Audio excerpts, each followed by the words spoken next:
22 crores మనం accumulate చేయాలి అంటే నెలకి దాదాపు 13,000 మన ఎస్ఐపి స్టార్ట్ చేసుకుంటే దానికి ఒక మార్గం మ్యూచువల్ ఫండ్స్ మాత్రం. బ్యాంక్ డిపాజిట్స్ అని లేకపోతే వీటి దాంట్లో వెళ్తే. నమస్కారం sir, welcome to Dhatri business. Thank you sir. ఇప్పుడు ఒక ఎగ్జాంపుల్ అంటే ఇప్పుడు మా కజిన్ ఉన్నారు, కజిన్ మ్యారేజ్ అనుకుంటున్నాం. సో మ్యారేజ్కి లైక్ మన దగ్గర ఉన్న మనీతో లైక్ దాని బడ్జెట్ ప్రకారం మనం ఎలా చేసుకుంటే బెటర్? ఓకే, మీ కజిన్ అప్పుడే పెళ్లికి ఉంది ఆ అమ్మాయి. ఇప్పుడు మనం చేయగలిగింది only pray that everything goes off well with in the budgets what you have. అదే కాకుండా అంటే ఇంకొంచెం ప్లానింగ్ చేసుకుని ఉంటే మనం ఈ రోజు planning is very common done now young couples అని ఉన్నప్పుడు. ఒక అమ్మాయి పుట్టగానే మనం పెళ్లి గురించి ఆలోచించడం కామన్ గా ఉంటుంది ఒక ఫ్యామిలీ హౌస్ హోల్డ్ లో.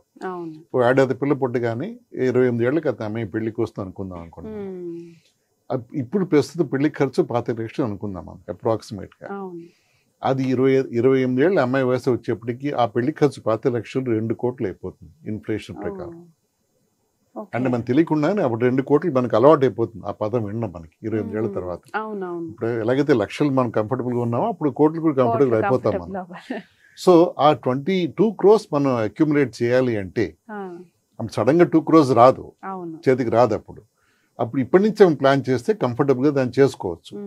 ఎలా చేయాలి అంటే మనం దాదాపు ఒక 9,000 rupees SIP per month systematic గా ఎవ్రీ మంత్ ఇన్వెస్ట్ చేసుకుంటూ వెళ్తే అండ్ దానికి చూడకుండా దానికి ఏ ఖర్చు ఇంకే దానికి దాని మీద చూసి ఇంకే ఖర్చు దాని మీద ఎక్స్పెక్ట్ చేయకుండా ఉంటే మనం 2 కోట్లు అక్యుములేట్ చేయొచ్చు. అంటే అమ్మాయి పెళ్లి కోసమే చెప్పి దాన్ని మనం ఆ ఫండ్ ని విడిగా మనం ఇన్వెస్ట్ చేయాలి. దాని చాలా మంచి స్కీమ్స్ ఉన్నాయి. అంటే మనం సిస్టమేటిక్ గా ఇన్వెస్ట్ చేస్తూ గ్రోత్ చేసుకుంటూ స్కీమ్ ని వెళ్ళొచ్చు.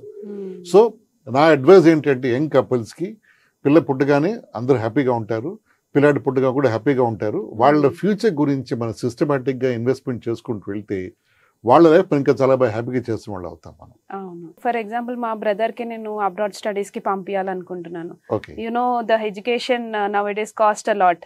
It's equal to women's marriage అని కూడా నేను చెప్పొచ్చు, ఎందుకంటే అంత ఖర్చు ఉంటుంది ఇప్పట్లో ఎడ్యుకేషన్ కూడా. కరెక్ట్. సో నేను అబ్రాడ్ ఎడ్యుకేషన్ కి పంపించాలంటే సో నేను ఎలాంటి ఇన్వెస్ట్మెంట్ ముందు నుంచి చేస్తే బెటర్ మా బ్రదర్ కోసం? వెరీ గుడ్ అండి. దీంట్లో కూడా మనం అబ్బాయి పుట్టగానే ఎడ్యుకేషన్ గురించి ఫోకస్ చేద్దాం అని అనుకుంటాం మనం. అవును, చాలా మంది miss out on the goal. 18 ఏళ్ళు దాకానే అబ్రాడ్ పంపించాలనుకుంటారు. అది అమౌంట్ 50 లక్షలతో ఉంటుంది. అప్పుడు దాన్ని ఎడ్యుకేషన్ లోన్స్ తీసుకుని ఫాదర్ కూడా సఫర్ అయ్యి ఈఎంఐలు కట్టక చాలా ఇబ్బంది పడతారు. ఈ ఇబ్బందులు మనం జాగ్రత్తగా హ్యాండిల్ చేయాలి అంటే ఒకటి ఎడ్యుకేషన్ ఇన్ఫ్లేషన్, ఎడ్యుకేషన్ కాస్ట్ పెరుగుతున్నాయి, దాంట్లో డౌటే లేదు. దాంట్లో పుట్టగానే పిల్లాడి పుట్టగానే 1 year 2 years లోనే మనం నెలకి దాదాపు 13,000 మన ఎస్ఐపి స్టార్ట్ చేసుకుంటే అతను 15 ఏళ్ళకి వచ్చేప్పటికి 50 lakhs పైన మనం అక్యుములేట్ చేసుకోవచ్చు. ఫ్రమ్ హిస్ బర్త్ నుంచి మనము ఇన్వెస్ట్ చేయాలంటే. కరెక్ట్. ఎలాగైతే అమ్మాయి పుట్టినప్పుడు మనం 7,000 ఎస్ఐపి స్టార్ట్ చేస్తే అమ్మాయి పెళ్లికి వచ్చేప్పటికి 2 కోట్లు అక్యుములేట్ చేయగలము. అలాగే అబ్బాయి ఎడ్యుకేషన్, కానీ అమ్మాయి ఎడ్యుకేషన్ సరే అబ్బాయి పుట్టిన ఎడ్యుకేషన్ ఖర్చు ఒకటే అవుతుంది ఈ రోజుల్లో. ఎంబీబీఎస్ అయినా ఇంజనీరింగ్ అయినా ఎనీ ప్రొఫెషనల్ క్వాలిఫికేషన్ ఈ రోజుల్లో 50 lakhs తక్కువ ఏది ఉండట్లేదు. ఇప్పుడు 25 lakhs ఉన్నది 10 ఏళ్ల తర్వాత దాదాపు 75 lakhs అయిపోతుంది ఎడ్యుకేషన్ ఇన్ఫ్లేషన్తో. ఈ ఖర్చు మనం అట్లీస్ట్ టాకిల్ చేయాలి అంటే సిస్టమేటిక్ గా ఇన్వెస్ట్ చేయాలి. దీని ఒకటే మార్గం అంటే మ్యూచువల్ ఫండ్ ఇన్వెస్ట్మెంట్స్.